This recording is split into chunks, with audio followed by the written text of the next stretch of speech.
नमस्कार दोस्तों, मैं विवेक प्रशांत इस वीडियो में आपका स्वागत करता हूं।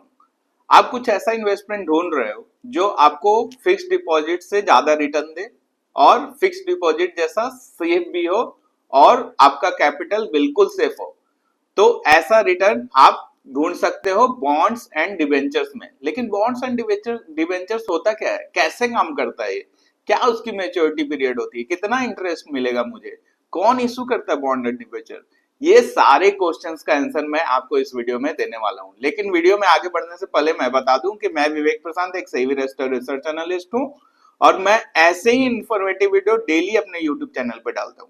अगर आप एक अच्छे इन्वेस्टर और ट्रेडर बनना चाहते हैं तो मुझे सब्सक्राइब कर लें और बेल आइकन भी दबा दें, जिससे नोटिफिकेशन आपको जल्दी से जल्दी मिल सके। तो चलिए वीडियो में आगे सीखते हैं कि बॉन्ड्स एंड डिबेंचर्स होता क्या है। तो चलिए स्टार्ट करते हैं। तो यहां पर आप देख सकते हो कि मैंने लिखा है बॉन्ड, ठीक है, और डिबेंचर्स, ठीक है। ये दोनों जो है वो डेट प्रोडक्ट बोलते हैं। मतलब डेट प्रोडक्ट का मतलब होता है कि आप किसी को उधारी दे रहे हैं, मतलब कि आप किसी को उधारी दे रहे हैं। तो आप अगर किसी से लोन लेते हो, ठीक है, या लोन देते हो, तो आपको क्या देना पड़ता है, आपको देना पड़ता है इंटरेस्ट, ठीक है, आपको इंटरेस्ट देना पड़ता है, ठीक है। आपने लोन लिया तो आपको देना पड़ेगा, आपने किसी को लोन लिया तो वो आपको इंटरेस्ट देता है। तो यहां पर बॉन्ड में क्या होता है कि बॉन्ड या तो गवर्नमेंट इशू कर सकती है या कंपनी इशू कर सकती है, कॉर्पोरेट्स, ठीक है, ये दोनों इशू कर सकती है बॉन्ड। जिनको ज्यादा पैसे का दरकार होता है वो बॉन्ड्स इशू करते हैं, ठीक है, वो बैंक नहीं जाते, उसके अलावा वो चले जाते हैं नॉर्मल जनता के पास, ठीक है। यहां पर कंज्यूमर लिख देता हूं मैं, कंज्यूमर के पास जाते हैं, उनको चाहिए। और बॉन्ड का जो इंटरेस्ट रेट है वो डिपेंड करता है कि कितना अच्छा बॉन्ड है। वो 7 to 11% का अभी चल रहा है कि 7 to 11% का आपको रिटर्न मिलेगा। कोई कोई बॉन्ड 11% तक भी जाते हैं, ठीक है। अब बॉन्ड का कैसे रहेगा, बॉन्ड का आपको रहेगा कि एक मैच्योरिटी पीरियड रहेगा, मैच्योरिटी पीरियड, ठीक है। ये मान लीजिए कि 5 साल का है, ठीक है। और आपका रेट ऑफ इंटरेस्ट रहेगा, रेट ऑफ इंटरेस्ट रहेगा आपका, समझ लीजिए कि 8% है रेट ऑफ इंटरेस्ट। और आपको, आप बॉन्ड ले रहे हो कितने अमाउंट का, आप समझ लो कि 1 लाख का मैं बॉन्ड ले रहा हूं, ठीक है। अब आपको इंटरेस्ट कैसे मिलेगा, आपको हर साल के एंड में 8,000 रुपया मिलेगा 5 साल तक। और 5 साल के बाद आपको 1 लाख रुपया जो आपका प्रिंसिपल है वो भी वापस हो जाएगा, ठीक है। तो इस तरह से बॉन्ड काम करता है। डिबेंचर्स जो है, डिबेंचर्स भी उस तरह से ही काम करते हैं, ठीक है। डिबेंचर्स भी सेम ही है डिबेंचर्स, ठीक है। लेकिन ये गवर्नमेंट नहीं इशू करती है, ये कंपनी इशू करती है डिबेंचर्स। ये भी एक लोन प्रोडक्ट है, इसमें भी आपको फिक्स्ड रेट ऑफ रिटर्न मिलेगा, मैच्योरिटी रहेगी। लेकिन इसमें 2-3 तरह के चीजें होते हैं, ठीक है। एक होता है सिक्योर्ड, एक होता है अनसिक्योर्ड, एक होता है कन्वर्टेबल, एक होता है नॉन कन्वर्टेबल। ये सारे डिबेंचर्स के आपके टाइप्स हैं, ठीक है। तो सिक्योर्ड में होता है कि आपने डिवेंचर्स लिया, उसके बदले में कोई पेपर आपको दिया जाएगा, ठीक है, या आपको कोई मॉर्टगेज दिया जाएगा। मतलब कि आपका पैसा इसमें कभी नहीं डूब सकता है। डिवेंचर, सिक्योर्ड डिवेंचर जो है, इसमें आपका पैसा कभी नहीं डूब सकता है।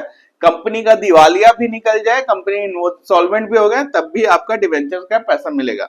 अनसिक्योर्ड में होता है कि यहां पर आपका कोई भी कोलेटरल नहीं रहेगा, ठीक है, यहां पर थोड़ा सा रिस्क ज्यादा रहेगा, ठीक है, कि कंपनी अगर, मतलब इन द केस की कंपनी अगर दिवालिया हो गई, इंसॉल्वेंट हो गई, तो आपका यहाँ पे पैसा लूज हो सकता है। कन्वर्टेबल होता है कि एक समय के बाद, अभी कन्वर्टेबल डिवेंचर्स जो होता है, एक समय के बाद इक्विटी शेयर में वो कन्वर्ट हो जाता है। यानी कि जो आपने डिवेंचर्स लिया है कंपनी का, उसी कंपनी का आपको इक्विटी शेयर दे दिया जाएगा 2-3 साल के बाद, ठीक है। नॉन कन्वर्टेबल मतलब ये डिवेंचर्स का डिवेंचर्स ही रहता है और मैच्योरिटी के बाद ये खत्म हो जाता है, ठीक है। तो ये सारी चीजें, बॉन्ड और डिवेंचर दोनों लोन प्रोडक्ट है, फिक्स्ड रेट ऑफ इंटरेस्ट मिलेगा, लेकिन डिपेंड करेगा कि आप कितना अच्छा बॉन्ड और डिवेंचर्स ले रहे हैं। मैंने एक वीडियो में आपको ये भी बता दिया है कि किस तरह से रेटिंग एजेंसियां रेट करती हैं बॉन्ड्स और डिवेंचर्स को, कि वो अच्छा है या बुरा है। तो रेफरेंस के लिए आप वो वीडियो भी देख सकते हैं कि कौन सा बॉन्ड अच्छा है और कौन सा डिवेंचर्स अच्छा है। आप अपने स्क्रीन पे एक चार्ट देख सकते हो, उसमें मैंने सब कुछ बताया है कि ईश्वर कौन होता है बॉन्ड्स में, गवर्नमेंट हो सकती है, पीएसयू कंपनी हो सकती है, कॉर्पोरेट्स हो सकते हैं। डिवेंचर्स में मोस्टली प्राइवेट कंपनीज होती है। रिस्क के हिसाब से बॉन्ड्स लो रिस्क है, डिवेंचर मॉडरेट टू हाई है, क्योंकि अगर अच्छी कंपनी नहीं है तो वो आपका पैसा वहां पे डूब भी सकता है। सिक्योरिटी के हिसाब से मोस्टली सिक्योर्ड होता है बॉन्ड्स, कैन बी सिक्योर्ड और अनसिक्योर्ड। मैंने बताया कि सिक्योर्ड डिवेंचर्स भी होते हैं, अनसिक्योर्ड नहीं, तो ज्यादातर आप सिक्योर्ड डिवेंचर्स में ही जाओ। रिटर्न है तो स्टेबल और मॉडरेट रिटर्न मिलेगा। डिवेंचर्स में slightly higher but with more risk, मतलब थोड़ा सा हायर डिवेंचर्स में रिस्क मिलता है, क्योंकि कंपनी को कहीं से भी पैसा चाहिए होता है, तो वो कहीं से भी पैसा जुगाड़ करने में लग जाते हो, तो उसके लिए 1-2% का ज्यादा रिटर्न भी दे सकते हैं, लेकिन यहाँ रिस्क भी है। पर्पस क्या है? गवर्नमेंट फंडिंग है, इंफ्रास्ट्रक्चर प्रोजेक्ट्स है बॉन्ड्स का पर्पस। डिवेंचर का पर्पस है business expansion and working capital.